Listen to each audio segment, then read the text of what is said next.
You are welcome to Scary Tales for Staffordshire Kids, a series of cautionary tales for lovers of strange.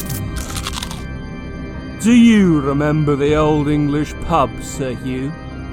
The perfect place to take the weight off your mind at the end of a day, but for the owners of the pub, the stress of running it could almost make them fall to pieces. Oh, not like you'd know. You've never been all there yourself.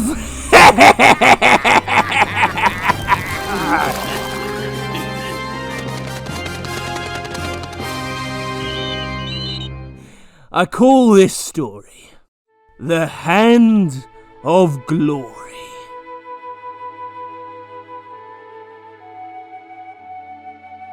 A long time ago, in the little town of Karma, sat a very grand old pub by the fanciful name of the White Hart. Here lived a small boy and his family, including a very unpleasant uncle. The boy's life was happy enough, though he had to work hard to help his family make ends meet.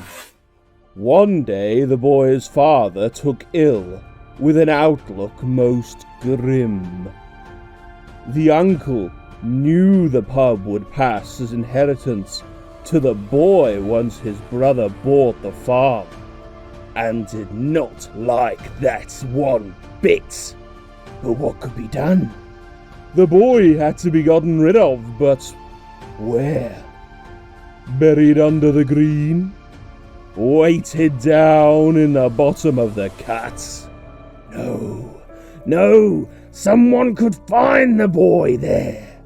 And once it was identified as him, then it would be he with a grim outlook. What he needed was somewhere where he could keep an eye on him. And as he thought, he noticed the maid cleaning the hearth, and a truly wicked idea came to his head. And so it was that the very same night the father passed away, the boy vanished, never to be seen again. The rest of the family was inconsolable, but they had decided the boy must have fled from grief. Perhaps, at least, he was starting a better life for himself elsewhere. Little did they suspect the grisly truth. Nor would anyone, for that matter, for several decades. Long past the demise of the uncle himself. Until, while renovating the upstairs bedrooms, they made a most gruesome discovery. The boy hadn't vanished at all. At least, not all of him.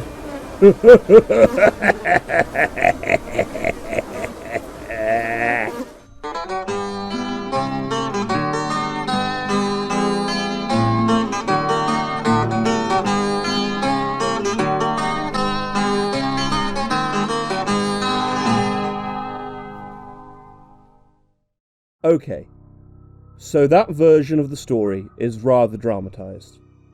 In truth, the story of the Karma Hand of Glory and how it was discovered has so many versions that it's hard to decide what the actual folklore is. In some versions, it's a small boy.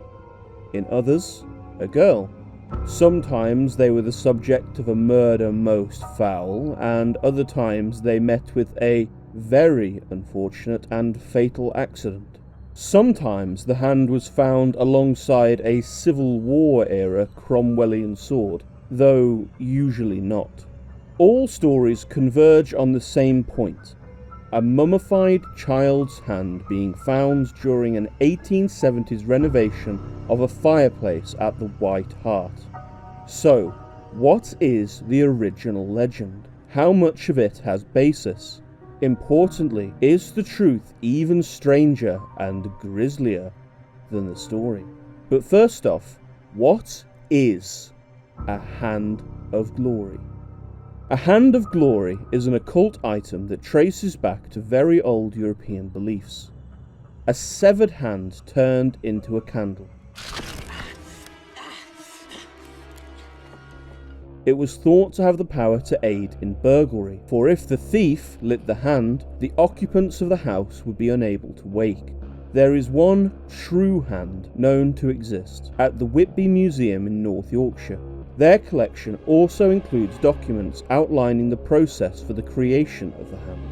It must be cut from the body of a criminal on the gibbet, packed in salt and the urine of man, woman, dog, horse and mare, smoked with herbs and hay for a month, hung on an oak tree for 3 nights running, then laid at a crossroads, then hung on a church door for 1 night while the Maker keeps watch on the porch. And if it be that no fear hath driven you forth from the porch, then the hand be true one, and it be yours. It's for this reason it has long been acknowledged the Karma hand is not a second true hand of glory. Firstly, because it's not simply a hand, but an entire arm including a shoulder. Further, in May 1964, the Birmingham Medical School conducted an examination of the hand and compiled a report. Sadly, this report is now missing. Neither the Walsall Archives and the Museum Services nor the Birmingham Medical School themselves could locate a copy upon enquiry. The results of this report were partially disseminated in 2 important sources, however: an issue of the Walsall Observer from Friday, May 21st, 1964, and in research documents compiled by local resident Eileen Edwards. Between them, we can report second-hand the following quotes. "The arm is of an infant, which has been skillfully dissected by a surgeon. A medical school or hospital specimen, it has been injected with formalin, possibly to preserve it. A red mark at the base of the thumb indicated where the formalin had been injected. There is no evidence that it was used for the purposes involving black magic or witchcraft." And according to the Walsall Observer, it further said that while the arm was comparatively old, it could not possibly be as old as the Elizabethan period when the house was constructed.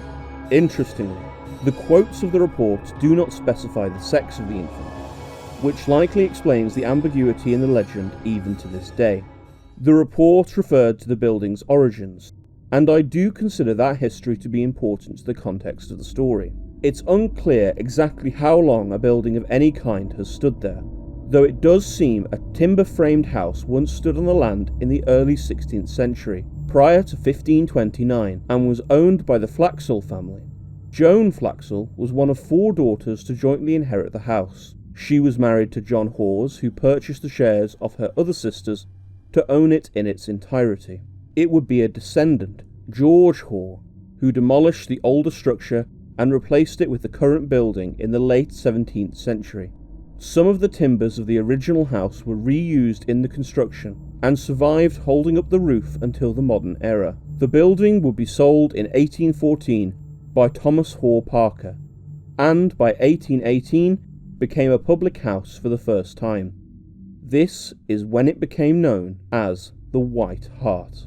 In the modern day, there are many versions of the Karma ghost story, so let's track them back and see how they've evolved over time and what the commonalities are. Arguably the most well-known was recorded in John Raven's Folklore of Staffordshire, where he says that a mummified child's arm was found in the attic of the White Hart in 1870 holding a Cromwellian sword. In a 1989 story from the Evening Mail, ghost hunter Denise Blackwell claimed she was looking for the ghost of a servant girl who committed suicide after a love affair with a member of the royal family in 1643. There have long been speculations that various royals may have sheltered at the White Hart over the years, including Queen Elizabeth I, as well as Queen Henrietta Maria, which is likely what Miss Blackwell was referring to. In a Walsall Observer article from May 21st, 1964, we can find one of the most important articles about the Hand of Glory, which reads, "A strange ceremony took place over the teacups in the mayor's parlour on Wednesday, when Miss Jenny B. Shaw, a member of one of Walsall's oldest families, presented the mummified arm of a child to the mayor, Councillor Herbert Smith. The arm, known in local legend as the Hand of Glory, was originally found cached in the attic chimney of the White Hart Public House in Carmer during the reconstruction work in 1870. With it was an old Cromwellian sword, since lost.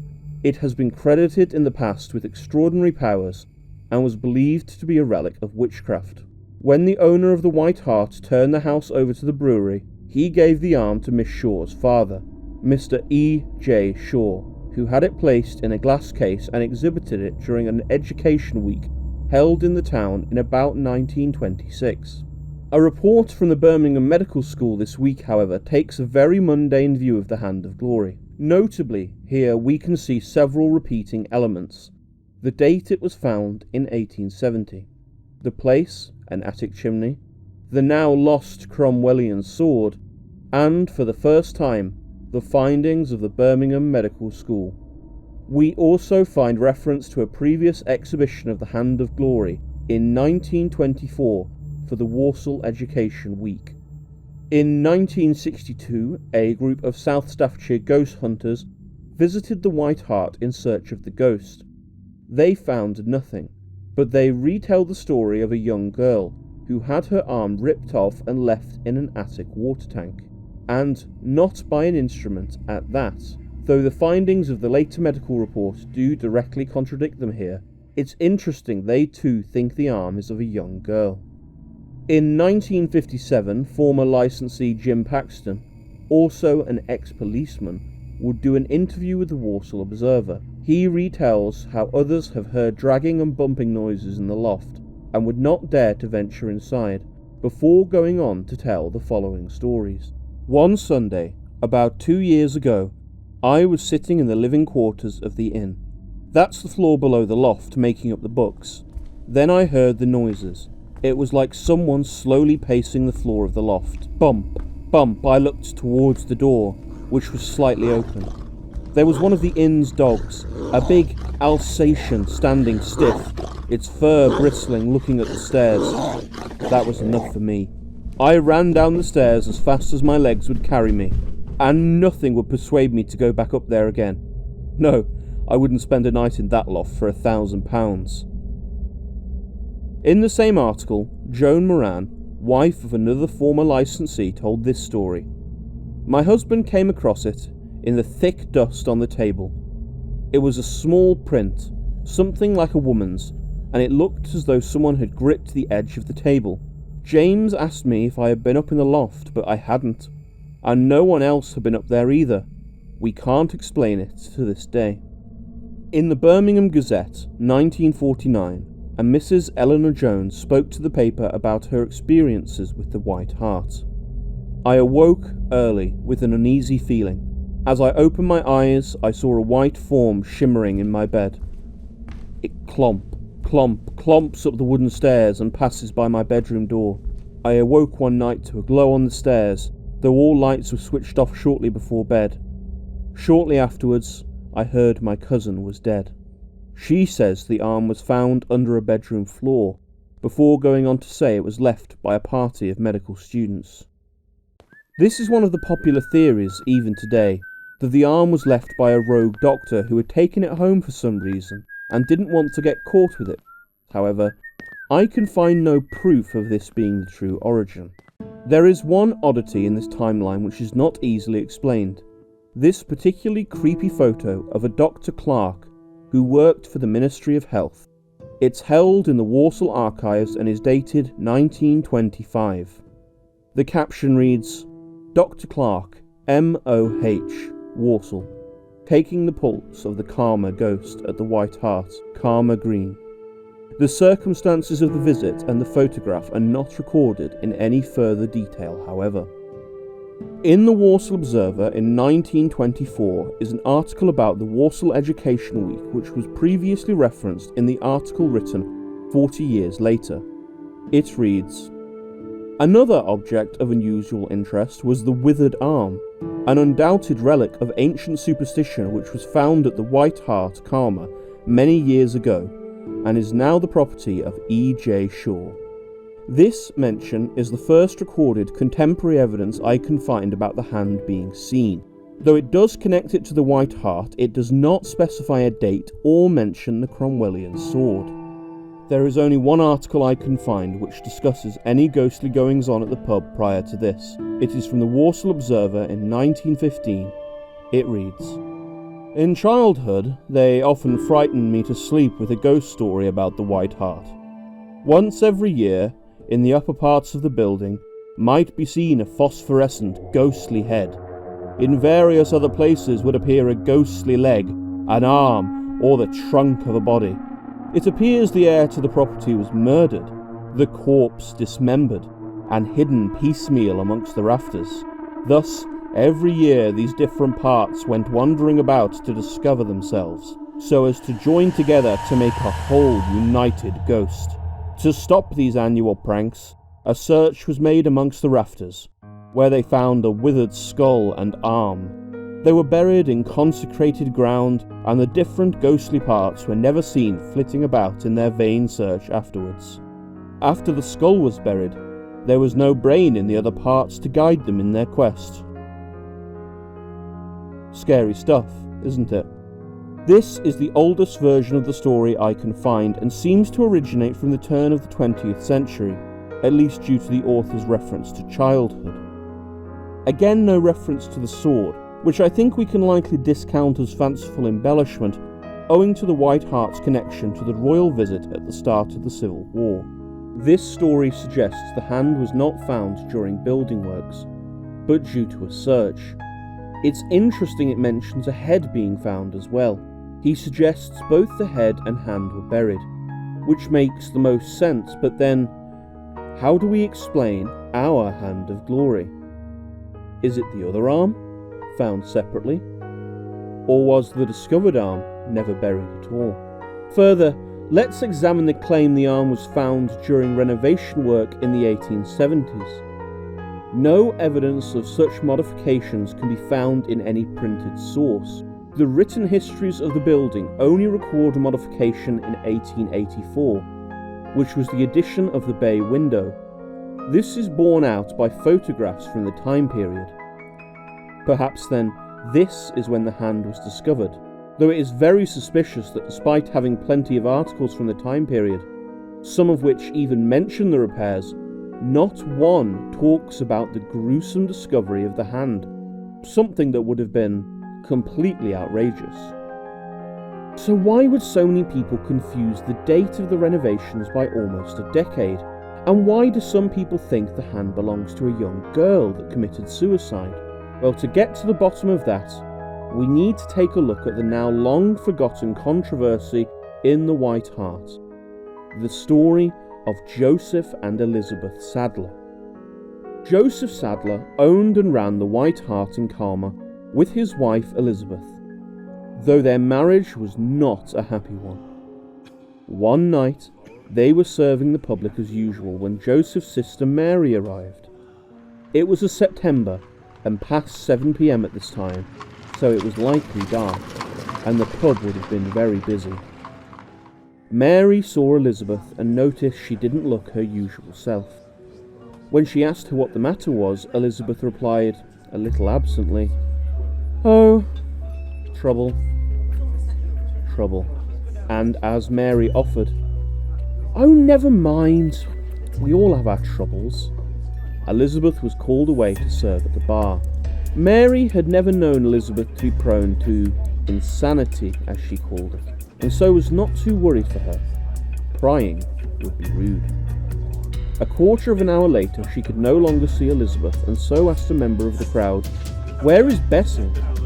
To which she got the answer, "Perhaps she's upstairs." At this point, Joseph, Elizabeth's husband, is seen running upstairs before returning and announcing, "The door is locked." Joseph, Mary, and an unnamed man all proceed up the stairs. Mary tried the door this time and found indeed it would not open. Mary notes that although she could not see a key on the outside of the door, she could not see one on the inside of it either. Joseph kicked the door down. He door fell away as it greeted them with a horrific sight. Elizabeth Sadler lying dead on her back in a pool of her own blood, a large, gushing slash in her neck, and a carving knife on the dressing table in front of the mirror. While Mary and the stranger rushed forward, Joseph would not cross the threshold. Looking distressed, he could only say, "Oh, she is dead." Now there are few ways to interpret this, but Joseph gave his perspective in court. He said that he discovered his wife had lent out a great deal of money, as much as £60, which would be about £7,000 to £8,000 today, though he was not angry with her. He said she had also told him her dejected mood was due to trouble and had motioned towards a laundry pile. "That is my ruin," she said. At the time, Joseph thought little of it. Everyone hates doing the laundry. Though on reflection, he believes that is where she had hidden the carving knife. The inquest turned up two interesting facts. The carving knife was actually very blunt, so much so the jury found it hard to believe it caused the wound, and the door was never locked. Though the coroner did admit the handle was loose, and it was possible for it to have seemed locked in a hurry. And so you will have to make your own mind up. Did Joseph fly into a rage discovering his wife had indebted him? Did he murder her with his razor, and then use his own sister and his patrons as alibi for his innocence? It would not have been hard to lead her upstairs while no one was looking, do the deed and plant the knife. Or is it as it seems? A woman consumed by guilt, who felt she had no other way out, who through brute force or luck managed to end her life with a blunt old blade. The jury found she had taken her own life in a fit of delirium, though many never felt they discharged their duties appropriately. Joseph Sadler had threats made to him, and consequently did not attend the burial of his wife. Noticing he was not following the procession, a group of men broke off to look for him in the side streets, thinking he was taking a safer route, and if they caught him, they could deal out some mob justice. When he was nowhere to be found, they declared there was to be no fun. So now we know why the 1870s and the suicide of a young woman are often repeating elements in the story of the Hand, though seemingly the stories are otherwise unrelated. The Hand does exist though, and if it was discovered at the White Hart or not, it must have some origin and reason to exist. If not a murder, then what? Well, one popular theory involves an old practice of European folk magic, a school known as apotropaic magic, which is concerned with the warding off of evil spirits. There is an interesting phenomenon involving concealed shoes, where shoes are buried inside walls, fireplaces, and especially under the threshold of a house. Northampton Museum maintains a concealed shoe index, which lists 1,900 such discoveries. Most are from Britain in the 19th century, so the time is right. The idea seems to be the smell of the shoe, which has nearly always been worn, would fool a spirit attempting to enter the house. Taking possession of the shoe instead of a person, it would then become trapped and sealed away forever, sparing the occupants. This might seem to be a far cry from an entire arm, but consider that another variation of this involved using cats. Perhaps the arm was placed in the chimney for such a reason by someone practicing this magic, who was especially afraid and didn't think a shoe could manage the job. But this does beg the question then, where did the arm come from? Well, we don't know for sure the Hand did come from the White Hart at all. The Hand only makes its first recorded appearance a decade after the story, which is written in 1915. A story which claims it was buried to lay the spirit to rest. We do know the Hand is a medical specimen, however, so let me introduce you to a rather unsavoury aspect of Black Country medical history. the Digham Uppers.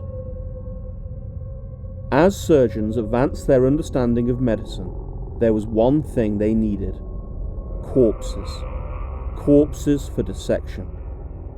Before 1832, this could only legally be the corpse of someone condemned to death, and even when the law changed to accept donated cadavers after 1832, there was nowhere near enough supply to meet burgeoning demand.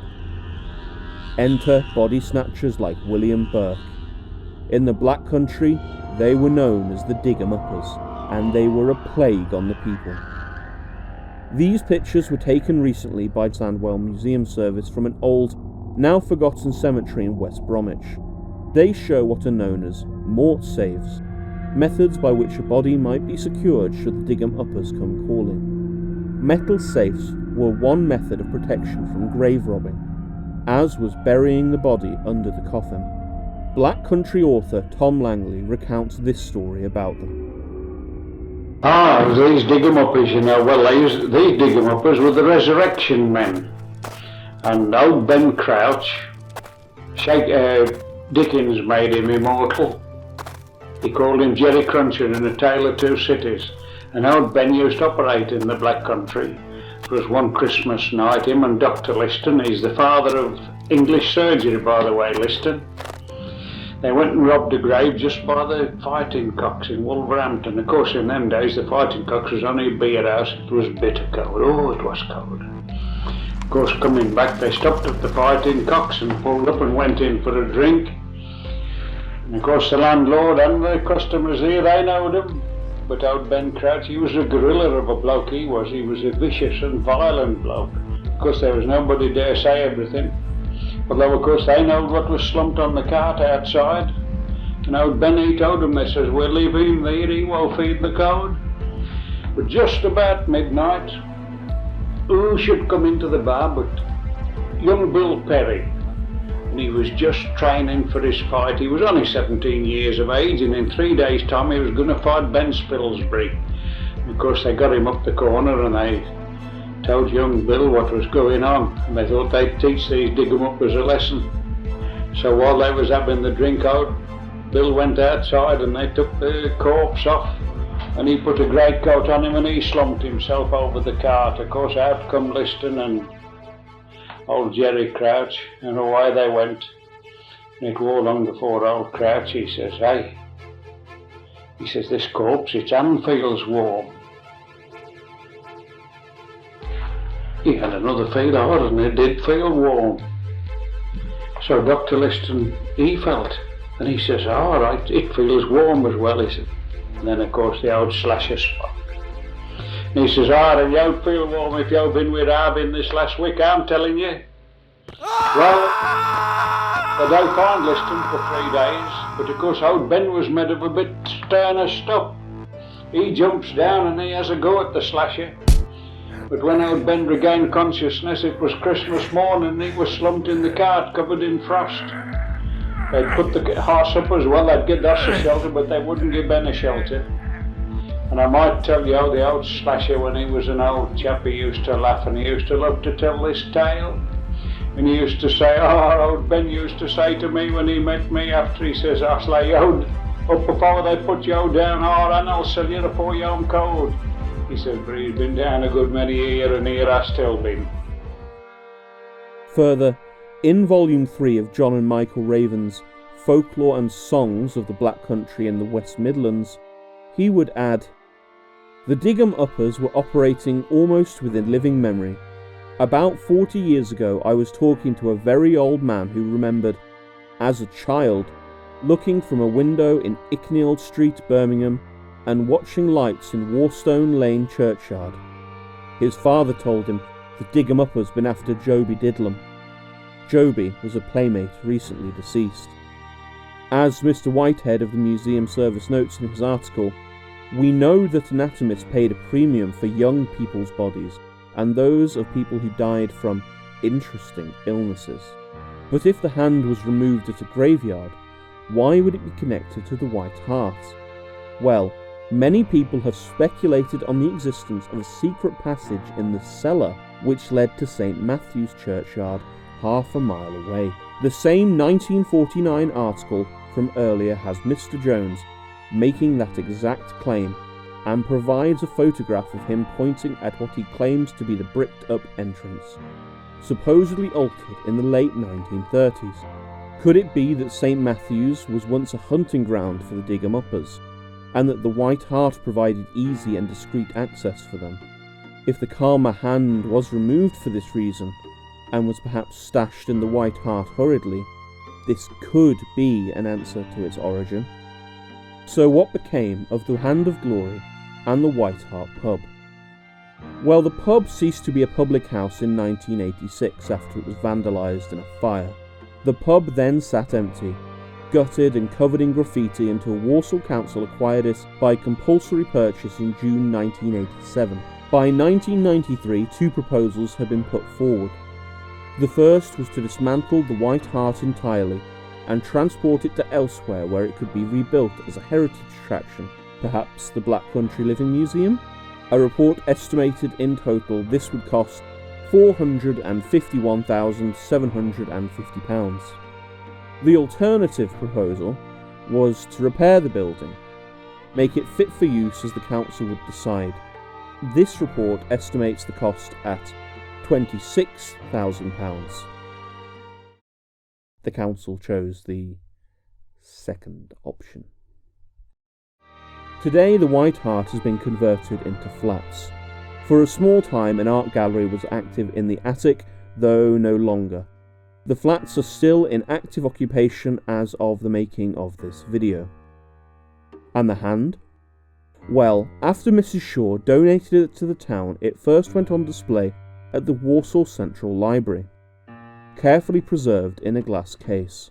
As John Raven recalls, it was not on public display but could be seen on request.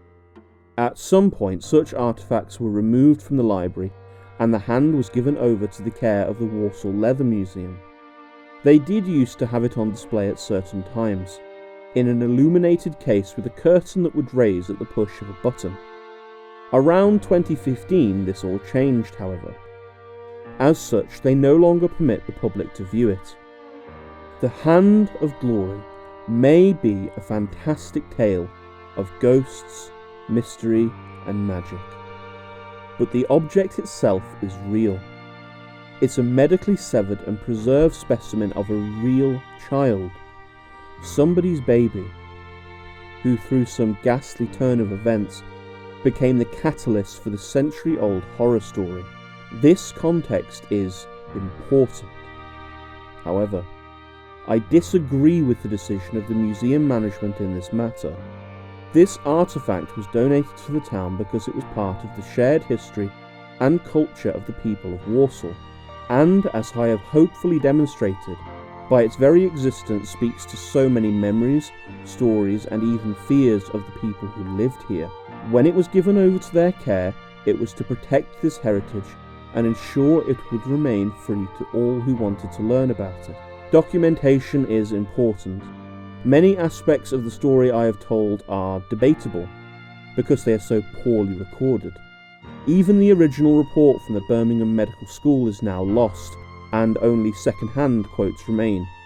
It would not be unreasonable for future generations to wonder if such a report ever actually existed. In the same way, if the hand is no longer accessible, if it becomes lost, then perhaps people may also doubt that it really existed. Several photographs of the hand have been taken over the years, and for the purposes of documentation, I would like to share them now. These photos are from the museum's own collection, and are shared under the Creative Commons Attribution License. The timer in the top of the screen will count down to the photo's appearance. If you would rather not see the photos, please use the chapters in the description to skip over to the conclusion. These photos are presented here for educational purposes rather than sensationalism or shock value, but some may indeed find them disturbing.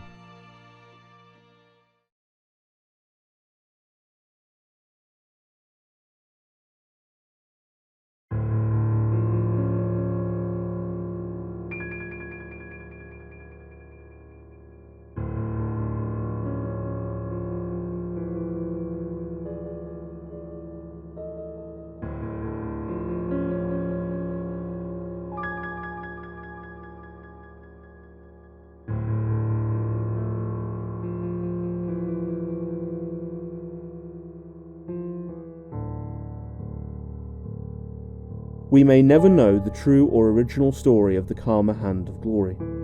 Was it left by some careless visiting medical students? Was it a child murdered and discovered during renovations? Were the Dig-em-uppers and the secret tunnel involved? Or did Mr. E.J. Shaw just happen to have a very unexplainable artifact in his possession, which fit very nicely with a ghost story that evolved from the suicide of a young woman? Thanks for watching. If you liked this video, please don't forget to give it a like and to subscribe and hit the bell icon. Please let me know in the comments what you think I should have a look at next.